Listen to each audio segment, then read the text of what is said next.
Hi குட்டீஸ், welcome to Kavya ஸ்டேல். துளசி மாடம் கதை கேட்கலாமா? ஷர்மா இறைமுடி மணியை நோக்கி கூறினார். பேராசை, சூதுவாது, மற்றவங்களை ஏமாற்றி சம்பாதிக்கிறது இதெல்லாம் முன்னே டவுன் சைடில் தான் எதேஷ்டமாக இருந்தது. இப்போது நம்மளது மாதிரி சின்ன சின்ன கிராமங்கள்லேயும் அதெல்லாம் வந்தாச்சு. ஏமாற்றி சம்பாதிக்கிறது ஒன்றும் பெரிய தப்பில்லைன்னு நியாயப்படுத்தி பேசவும் ஆரம்பிச்சிட்டா. பண்ணுற தப்புகளை ஒன்றுன்னா நியாயப்படுத்திக்கிறது தான் நாகரிகம்னு நாசுக்குன்னும் இப்பெல்லாம் புது ஃபிலாசபியே வந்தாச்சாக்கும். விஸ்வேஸ்வரன், இன்னைக்கு நீ செய்கிற இந்த உதவிக்கு உனக்கு நான் எப்படி நன்றி சொல்கிறதுன்னே தெரியலப்பா. என்னை விட அதிக வாடகை, அதிக முன்பணம் எல்லாம் தரேன்னு விடாக்கண்டன் ஒருத்தன் போட்டிக்கு வந்தும் நீ அந்த மனையை எனக்கே வாடகைக்கு விட்டிருக்கப்பா. இடமோ ஆத்திகர்கள் நிறைந்த மடத்துக்கு சொந்தமான அக்ரகாரத்துக்கு நடுவில் இருப்பது. நானும் ஊர் அறிந்த நாத்திகன், சுயமரியாதைக்காரன். அப்படி இருந்தும் நீ அந்த இடத்தை முதல்ல சொன்ன வார்த்தைக்கு கட்டுப்பட்டு எனக்கு விட்டிருக்க. நான் பெருசாக ஒன்றும் பண்ணிடல தேசிகாமனே. நியாயம் எதுவோ அதைத்தான் செஞ்சிருக்கேன். அப்படியெல்லாம் இல்லைப்பா, இது நிஜமாகவே பெரிய காரியம்தான். அந்த அக்ரகாரத்து 3 தெருக்களிலேயும் நான் யாரையும் பெருசாக மதிக்கிறதில்லை. ஆனால் அதே சமயத்தில் உன்னை மதிக்காமல் இருக்கவும் என்னால் முடியலை. மிகவும் நெருங்கிய சிநேகிதரான இறைமுடிமனையே திடீரென்று நேருக்கு நேர் தன்னை புகழ தொடங்கவே ஷர்மா திக்குமுக்காடி போனார். கூச்சத்தோடு சொன்னார், நமக்குள்ளே 3ஆம் மனுஷா மாதிரி இப்படி புகழ்ந்துக்கிறது நன்னா இல்லைப்பா. நிஜத்தைத்தானே சொல்கிறேன். ஒரு நிஜம் மனுஷனை தலைகணத்து வீங்கி போக செய்யும்படியானதாக இருக்கும்னா அதை சொல்லாமல் உள்ளேயே அந்தரங்கமாக மனசிலேயே வச்சுடுறது இன்னும் சிரேஷ்டம். நல்லது செய்கிற யோக்கியனை உடனே புகழ்ந்துடணும் பாரு. அப்படிப்பட்டவர்களை கொஞ்சம் முரட்டு வார்த்தைகளாக பொறுக்கி எடுத்து போட்டு சொல்லிக்கூட புகழலாம் பாரு. அதனாலே தான் புகழறதுக்காக நல்லது செய்கிறவாலும் புகழை எதிர்பார்த்து நல்லது செய்கிறவாலும் புகழுக்கு ஏற்பாடு செய்து கொண்டு நல்லது செய்கிறவாலும் பல புது புது பிரிவுகள் இப்பெல்லாம் ஜனங்கள் மத்தியிலே உண்டாயிட்டு இருக்கு. ஒரு புஷ்பம் அபார வாசனையோடு இருக்கலாம். ஆனால் அந்த வாசனை அதை மோந்து பார்க்கிறவா எல்லாருக்கும் மட்டும் புரிஞ்சாலே போரும். தான் இத்தனை வாசனைன்னு அந்த புஷ்பத்துக்கே புரியணும்னு அவசியம் இல்லை தேசிகாமணி. சாஸ்திரங்களே மதுபான பிரியனா வெறியோடவும் தாகத்தோடவும் அதை தவிச்சு தேடி அலைகிறவனோட ஒப்பிட்டுத்தான் புகழையும் ஸ்தோத்திரத்தையும் வலுவிலே தேடி அலைகிறதை சொல்லியிருக்கா. புகழும் ஒரு விதமான மதுபானம்தான் தேசிகாமணி.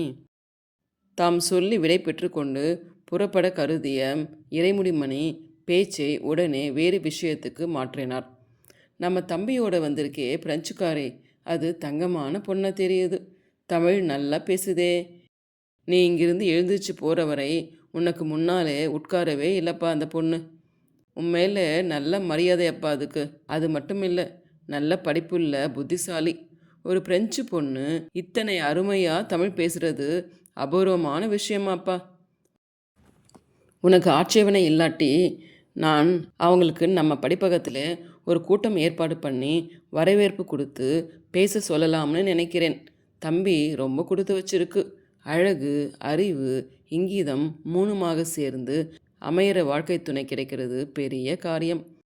வாழ்க்கை துணையா இல்லையான்னு இனிமேல் தான் முடிவாகணும். ஷர்மா சிரித்தபடித்தான் இதை சொன்னார். ஆனால் இறைமுடிமணி விடவில்லை. அப்போதே சாட தொடங்கிவிட்டார். ஒருத்தர் தன் துணையை பற்றி முடிவு பண்ணிக்கிறதுக்கு மற்றவங்க யாருப்பா வேணும்? நடைமுறை உலகத்திலே மற்றவங்க அபிப்பிராயமும் வேண்டியதாக இருக்கே. அப்பா, அம்மா, ஊர், உலகம் எல்லாரையும் எதிர்பார்த்து தானே இங்கே எல்லாம் செய்ய வேண்டியிருக்கு. குழந்தைங்க நல்லா மகிழ்ச்சியாக இருக்கட்டும்பா. சாதி, சம்பிரதாயம், குலம், கோத்திரம்னு நீ அவங்க வாழ்க்கையை அழிச்சிடப்படாது. பார்க்கலாம் அப்புறம். சரி, நான் வரேன்ப்பா. அந்த பொண்ணுக்கிட்டவும் தம்பிக்கிட்டையும் சொல்லிடு. அப்புறம் பார்க்குறேன். நம்ம புனித அந்தோனியர் ஸ்கூல் டீச்சர் மலர்கொடி விஷயமா சீமாவையாரை கொஞ்சம் கண்டிச்சு வை, மறந்துடாதே என்று கூறி விடை பெற்று கொண்டு போனார் இறைமுடிமணி. இறைமுடிமணியின் தலை தெரு திருப்பத்தில் மேற்கு பக்கம் மறைந்ததுமே அகமது அலிபாய் சீமாவையாரோடு தம்மை நோக்கி வந்து கொண்டிருப்பதை கண்டார் சர்மா. வீட்டுக்கு உள்ளே போக எழுந்திருந்தவர் அவர்கள் வருவதை பார்த்ததும் மீண்டும் திண்ணையிலேயே உட்கார்ந்தார்.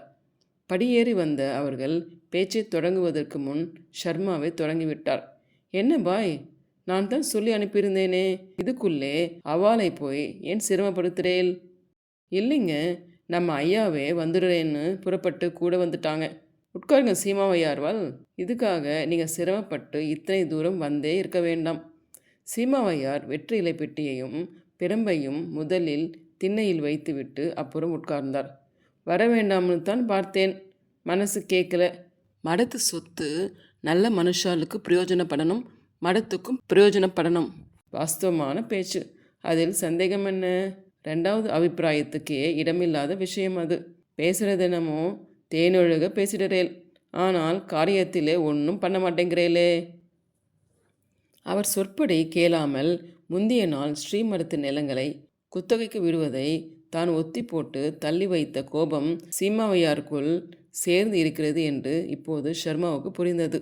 தெரு திண்ணையில் வீட்டு வாசலில் மூன்றாம் மனிதரான அகமது அலிபாயையும் வைத்துக்கொண்டு சீமாவையாரோடு குறைந்தபட்சம் ஒரு வாக்குவாதத்துக்கோ அதிகபட்சம் சண்டைக்கோ ஷர்மா தயாராய் இல்லை. அவருடைய படிப்பும் பண்பும் அனாவசியமாக இறைந்து கூப்பாடு போட முடியாதபடி அவர் மனதில் பக்குவத்தையும் அடக்கத்தையும் மெருகேற்றியிருந்தன. காது சற்று மந்தமான தன் மனைவி காமாட்சி அம்மாளுக்கு கேட்க வேண்டும் என்பதற்காக இறைந்து பேசும் சமயங்களில் கூட அதற்காக கூச்சப்பட்டு கொண்டே தான் அப்படி செய்வார் அவர். சீமாவையாரை போல் அட்டகாசமாக பேச அவருக்கு ஒருபோதும் வந்ததில்லை. கூடியவரை சுமூகமாக பேசி சீமாவையாரை இப்போது அனுப்பி வைக்க விரும்பினார் ஷர்மா. சாயங்காலமாய் இருந்தது. விளக்கு வைக்கிற நேரத்துக்கு வீட்டு திண்ணையில் சண்டை சத்தம் வேண்டாம் என்று எண்ணியவராய், இப்போ நான் என்ன பண்ணணுங்கிறேன்? எனக்கு நாழியாச்சு, சந்தியாவந்தனத்துக்கு ஆத்தங்கரைக்கு புறப்படணும். உங்களுக்கும் ஏகப்பட்ட ஜோலி இருக்கும். பெரிய மனுஷாலை நான் ரொம்ப காக்க வைக்கப்படாது. வந்த காரியத்தை சொல்லுங்கோ என்றார் ஷர்மா. மறுபடியும் நான் சொல்லணுமா ஓய்? அதான் அப்போவே லெட்டரை எழுதி கொடுத்து அனுப்பினேனே. நம்ம பாய்க்கு அந்த வடக்கு தெரு இடத்தை விடணும். சரி, பாயோ நீங்களோ ஒரு லெட்டரை எழுதி கொடுத்துட்டு போங்கோ. அதை அப்படியே மேலே மடத்துக்கு அனுப்பிச்சு அங்கிருந்து பதில் வந்ததும் சொல்கிறேன். நான் முன்னாலே கொடுத்து அனுப்பின லெட்டரை அனுப்பினாலே போதும். ஷர்மா மறுபடியும் அந்த கடிதத்தை எடுத்து பிரித்து பார்த்துவிட்டு, சீமாவையார்வாள், இதிலே தேதி போடலை, தேதி போட்டு கொடுத்துட்டு போங்க என்று அவரிடமே திருப்பி நீட்டினார்.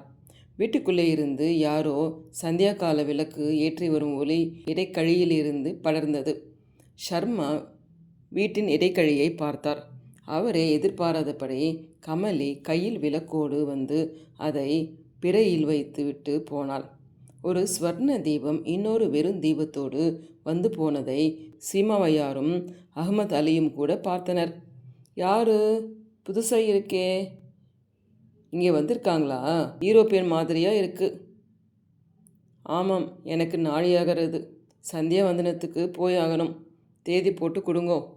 சீமாவையார் தேதியை போட்டு கடிதத்தை ஷர்மாவிடம் திருப்பி கொடுத்தார். சரி, பதில் வந்ததும் நானே சொல்லி அனுப்புகிறேன். நமஸ்காரம் என்று அவர்களுக்கு பெரிதாக ஒரு கும்பிடு போட்டுவிட்டு எழுந்தார் ஷர்மா. சீமாவையாரும் அகமது அலியும் புறப்பட்டார்கள். ஷர்மா உள்ளே சென்றபோது கமலி விளக்குடன் வந்து போனது பற்றியே அவர் சிந்தனை இருந்தது. அந்த காட்சி பல சமஸ்கிருத காவியங்களை படித்து படித்து நயம் சேர்ந்திருந்த அவர் மனதில் சிறிய தீபத்துடன் ஒரு ஸ்வர்ண தீபம் உயிரோடு நடந்து வந்து திரும்பி சென்றது போல் தோன்றினாலும் அது எப்படி நேர்ந்தது? அவளாக விளக்கேற்றி கொண்டு வந்தாளா? யாராவது சொல்லி அப்படி செய்தாளா? வெறும் வாயையே மெழுகிற சீமாவையார் வாய்க்கு அவள் கிடைத்த மாதிரியா பண்ணிவிட்டாளே என்று சிறு தயக்கமும் கூடவே இருந்தது.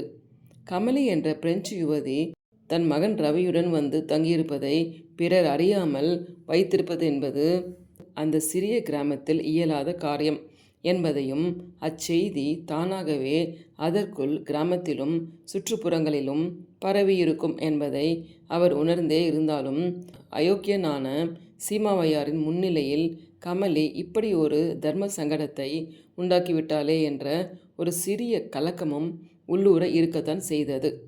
தன் மகனுடன் ஒரு பிரெஞ்சு பெண் வந்திருக்கிறாள் என்பது அதுவரை சீமாவையாருக்கு தெரியாமல் இருக்கவும் நியாயமில்லை. முன்பே தெரிந்திருப்பதை உள்ளேயே வைத்து கொண்டு அப்போது தான் புதிதாக தெரிந்து கொண்டு விசாரிப்பது போல் வியந்து விசாரித்த சீமாவையாரின் குள்ளநரி தந்திரம்தான் அவருக்கு எரிச்சல் ஊட்டியது. கடிதங்கள், மரத்து விவரங்கள் அடங்கிய நோட்டு புத்தகம் எல்லாவற்றையும் அதற்கென்று இருந்த மரப்பெட்டியில் கொண்டு போய் வைத்துவிட்டு சமையலறையில் எட்டி பார்த்தபோது புதிர் தானாக விடுபட்டது. உள்ளே தோசைக்கு மாவரைத்து கொண்டிருந்த காமாட்சியம்மாள் அவரை கேட்டாள். ஏனா, வாசலிலே யாரோ புருஷால் வந்து பேசிட்டு இருந்த மாதிரி காதில் விழுந்ததே.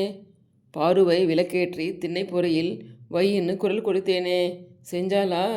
சனியன், இங்கிருந்து எத்தனை தடவைத்தான் கத்துறது? செய்யறேன் செய்யலேன்னு ஒரு வார்த்தை பதில் சொல்லப்படாதோ? பெண்கள் 2 எழுத்து படிச்சிட்டாலே பிடிபடாமல் தலைகணத்து போயிடுறதுகள் இந்த நாளில். இங்கே பாரு எங்கே இருக்கா? அவள் இன்னும் வரவே இல்லையே என்று வாய் நுனி வரை வந்துவிட்டது ஷர்மாவுக்கு. ஆனால் அதை சொல்லாமல் விளக்கேற்றி வச்சாச்சு. வாசல் திண்ணை பொறையிலே விளக்கை பார்த்தேன். நீ பாட்டுக்கு கவலைப்படாமே உன் கைங்காரியத்தை பார் என்று வேறு வார்த்தைகளை சொல்லி சமாளித்தார் ஷர்மா. கமலித்தான் அதை செய்தாள் என்று காமாட்சியம்மாளிடம் சொல்லி அப்போது கமலியை வம்பிலே மாட்டி வைக்க விருப்பமில்லை அவருக்கு. நல்ல வேலையாக அப்போது கமலியும் அங்கே இல்லை, மாடிக்கு போயிருந்தாள். ரவியையும் தன்னோடு ஆற்றங்கரைக்கு அழைத்து போக கருதி மாடிக்கு போகும் படிக்கட்டில் 4-5 படிகள் ஏறி அவன் பெயரை சொல்லி கூப்பிட்டார் அவர். அவர் இல்லை. 4-5 வீடுகள் தள்ளி இதே தெருவிலே யாரோ பழைய சிநேகிதரை பார்த்து பேசிவிட்டு வருகிறேன் என்று போயிருக்கிறார் என்று கமலி மாடியிலிருந்து எட்டி பார்த்து ஷர்மாவுக்கு பதில் சொன்னாள். பதில் சொல்லியதோடு நிற்காமல், ஏன் ஏதாவது செய்யணும்னா நான் செய்கிறேன் சொல்லுங்களேன் என்றும் தானே முன் வந்தாள். ஒன்றுமில்லையம்மா, நீ ஏதோ படிச்சுட்டு இருக்கே போல இருக்கே, படி என்று அவளுக்கு பதில் கூறிவிட்டு புறப்பட்டார் ஷர்மா. முதலில் அவளை நீங்கள் என்று தான் விழிக்க நினைத்தார் அவர். அப்புறம் அது மிகவும் செயற்கையான காரியம் என்று அவருக்கே தோன்றியது. கிராமத்தில் இளம் பெண்களையும் அவருக்கு மருமகள் ஆகிற முறைக்கு வயதுள்ள பெண்களையும் 2-3 குழந்தைகளுக்கு தாயாகிவிட்ட ஆனால் அவரை விட பால்யமான பெண்களையும் நீ என்று பேசித்தான் அவருக்கு பழக்கம். திடீரென்று அதே வயதுள்ள ஓர் அந்நிய தேசத்து பெண்ணை மட்டும் நீங்கள் என்று அழைக்க வரவில்லை. காரணம், அவருடைய உள்மனமோ அந்தரங்கமோ அவளை அந்நியமாக எண்ணவில்லை. அவள் தனது அழகிய கம்பீரமான தோற்றத்தால் ரயிலில் இருந்து இறங்கிய முதல் கணமே இந்திய முறைப்படி அவருடைய கால்களை தொழுத பண்பால் விசாலமான அறிவு நுணுக்கத்தால் அவரை முக்கால்வாசி மனமிளக செய்திருந்தாள். காமாட்சியம்மாள் இருந்த இடத்திலிருந்தபடியே மாவரைத்து கொண்டு பாருவை கூப்பிட்டு விளக்கேற்றும்படி இறைந்த சொற்களை கேட்டு கமலி தானே வந்து விளக்கேற்றி வாசல் திண்ணை பிறையில் கொண்டு வைத்துவிட்டு போன இங்கிதம் அவரை உள்ளேயே நினைத்து நினைத்து பூரிக்க செய்தது. அந்த இனிய பூரிப்பில் சிறு முள்ளாக உறுத்திய ஒரே ஒரு குறை, அவள் விளக்கேற்றி கொண்டு திண்ணைக்கு வரும்போது சீமாவையார் திண்ணையில் இருந்ததும் அவளை பற்றி விசாரித்ததும் தான். இறைமுடிமனை சென்றவுடன் சீமாவையார் அஹ்மத் அலியோடு வந்ததற்கும் மடத்து குமாஸ்தா தான் காரணமாயிருக்கும் என்று ஷர்மாவால் அனுமானித்து கொள்ள முடிந்தது. நேரே போய் சீமாவையாரிடம் விஷயத்தை சொல்லிவிட்டுத்தான் அவன் போயிருப்பான் என்று அவருக்கு பட்டது. வடக்கு தெருமனையை இறைமுடிமனைக்கு பேசிவிட்டாயிற்று என்று தெரிந்தும் அதை வெளிப்படையாக காட்டிக்கொள்ளாமல் சீமாவையார் தன்னிடம் தகராறுக்கு வந்ததை தாம் நாசூக்காக சமாளித்து விட்டதாக ஷர்மா எண்ணிக்கொண்டார். சீமாவையாரின் கடிதத்தை மடத்துக்கு அனுப்பி வைத்து விவரம் எழுதினால் ஏற்கனவே ஒருவருக்கு வாக்களித்தபடி வடக்கு தெரு மனையை வாடகைக்கு விட்டாயிற்று. எனவே ஸ்ரீமடத்தின் முந்திய முந்திராதிகாரியும் சிஷ்யரும் ஆகிய தாங்கள் சிபாரிசு ஏற்க இயலாததற்கு மன்னிக்கவும் என்று மடத்திலிருந்தே சீமாவையாருக்கு பதில் வந்துவிடும். அந்த பதிலை அப்படியே சீமாவையாருக்கு காண்பித்து விடலாம். இதனால் தமக்கும் அவருக்கும் நேரடியாக விரோதம் எதுவும் வராது என்று எண்ணிக்கொண்டிருந்தார் ஷர்மா. இணையற்ற சாஸ்திர ஞானமும் பாண்டியத்தியமும் அவருக்கு அளித்திருந்த சஹ்ருதாய பாங்கு யாரோடும் பூசலும் போட்டியும் சண்டையும் சச்சரவும் இடமுடியாதபடி அவரை செய்திருந்தன. பிறரையும் பிறவற்றையும் துன்புறுத்தவோ கொல்லவோ கூடாது என்ற சாதாரண சன்மார்க்கத்திற்கும் ஒருபடி மேலே போய் பிறர் மனம் புண்படும்படி பேசவும் சச்சரவிடவும் கூட செய்யாத உன்னதமான சன்மார்க்கத்தை வாழ்வில் அவர் கடைபிடித்து வந்த காரணத்தால் சீமாவையாரோடும் கூட தகராறு வைத்து கொள்ள அவர் விரும்பவில்லை. சந்தியாவந்தனத்துக்காக ஆற்றில் படித்துறையில் அவர் இறங்கின போது யாரோ உள்ளூர் வைதிகர்கள் 2-3 பேர் ஏற்கனவே ஜெபம் பண்ணி கொண்டிருந்தார்கள். ஜெபம் முடித்தவர்கள் அருகே வந்து, "பிள்ளை வந்திருக்கானாமே" என்று அவரிடம் விசாரித்தார்கள். முதல் கேள்விக்கு அவரது பதில் கிடைத்ததுமே சிறிது தயக்கத்துடன், "அவன் கூட இன்னும் வேற யாரோ வந்திருக்காப்புல இருக்கே" என்று சந்தேகத்தோடு கூறிய அடுத்த கேள்வி பிறந்தது. ஆமாம் என்பதற்கு அதிகமாக ஒரு வார்த்தை கூடவோ குறையவோ செய்யாமல் தயக்கத்தோடு கூறிய இந்த இரண்டாவது கேள்விக்கு கத்தரித்தது போல் பதில் சொல்லியிருந்தார் ஷர்மா. அவர் பதில் சொல்லிய விதமே அதை பற்றி அவர்கள் மேலே எதுவும் கேட்க விடாதபடி செய்தது. ஷர்மா ஆற்றிலிருந்து வீடு திரும்ப கிளம்பிய போது நன்றாக இருட்டிவிட்டது. சிவன் கோயில் மணியோசை அந்த அழகிய சிற்றூரின் சாயங்கால மௌனத்தை புனித வனப்போடு கலைத்து விட்டு கொண்டிருந்தது. கோவிலுக்கு போய் தரிசனம் செய்துவிட்டு அப்புறம்தான் வீடு சென்றார் அவர். கோவிலிலும் நடுவழியிலும் பல சந்திப்புகள், பல வழக்கமான கேள்விகள், சலிப்பில்லாத வழக்கமான அளவான ஒரே மாதிரியான பதில்கள். தெருவிலிருந்து வீட்டு படியேறி உள்ளே சென்றபோது இடைக்கழியிலேயே காமாட்சியம்மாள் எதற்கோ கூடத்தில் இறைந்து கொண்டிருப்பது அவருக்கு கேட்டது.